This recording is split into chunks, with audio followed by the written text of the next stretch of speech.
Hazrat Ali radiallahu anhu said to Malik Muhammad in a dream, from now on whenever he faces any problem he will say, Ya Allah, your problem will be solved. Because of this, Ali radiallahu anhu disappeared. Malik Muhammad woke up. He saw that there was no pain in his body. He is perfectly healthy. Looked here and there. He saw that his horse and saddle were all right. Prashant mounted the horse with firm conviction in his heart and galloped briskly. Meanwhile his 6 brothers who had killed him went to a town. They started moving in different alleys of that city. They wandered around and fell into a gambling lane. Gambling is played in that street, so named. They were already fond of gambling. After killing Malik, they wanted to sit in a gambling club to get rid of the anxiety that was working in their heads. Everyone did so. They entered the gambling den and started gambling. They became completely independent while playing. Everything was lost. Not even the cost of the night was left. After the pockets were empty, the 3 of them went begging without seeing any other way. Of the remaining 3, one went to work in the nihari shop, another went to work in the bathhouse and the third went to help in the cooking. On the other hand, Malik Muhammad saw a city ahead. He got up in that city. It happened to be that city where his 3 brothers went to beg. It was night. The owner could not recognize anything. He wanted to spend the night there waiting for the morning. But where will be? After thinking about it, he finally hit the door of an old woman's house. When the old woman opened the door of the house, the owner said, "Oh my mother, I am a passenger. I can't find any place to stay in this strange city. If you allow, I will spend the night in your house and leave for my work in the morning." The old woman saw Malik very well. The old woman felt that Malik was not a man, he looked like a king or a prince. The old woman said to Malik, "Oh young man, if you don't mind your taste, if you have a good view of the poor, then you are welcome." The owner entered the house.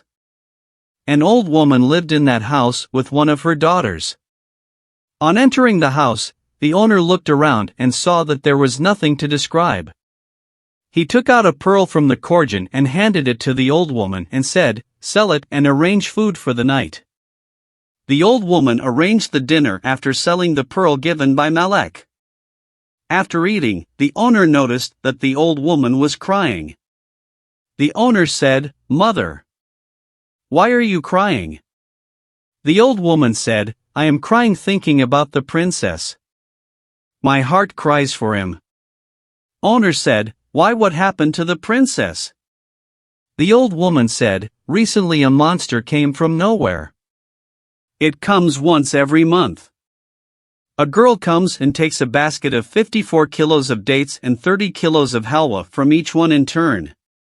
It has been taken from everyone, today it is the king's turn to give. That is why the heart is burning for the king's daughter. Am I his mother?" Hearing this, Malik Muhammad remembered the words of Hazrat Ali radiallahu anhu. The sword is tied to the waist.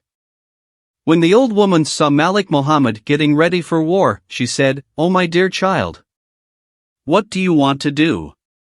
Malik said, "I am thinking of going, I will try to free the people from the tyranny of the monster." The old woman said, "Oh young man, by your youth, have mercy. The king has so far sent several groups of soldiers to fight the monster, but none have won, being severely defeated. If you go now, you will surely die." Malik said, "O old mother, my blood is no more colorful than that princess's blood. God willing, I will go. You just show me the place of that monster." When the old woman saw that the owner was completely unmoved, she would go, saying, "If you go out through the door, you will see a dome. Under that dome you will see the princess sitting with a basket of dates and halwa." Malik Muhammad came out of the house and remembered Hazrat Ali radiallahu anhu again. Then he went out of the door on horseback and saw that a dome was indeed visible. He went to the dome. The princess saw Malik coming towards her. The owner said to the princess, "This is the king's daughter. What are you doing sitting near this dome?" The princess looked at the owner and thought that the man does not seem evil. Malik Muhammad said again, "This princess. I have come to set you free." Hearing this, the princess started crying.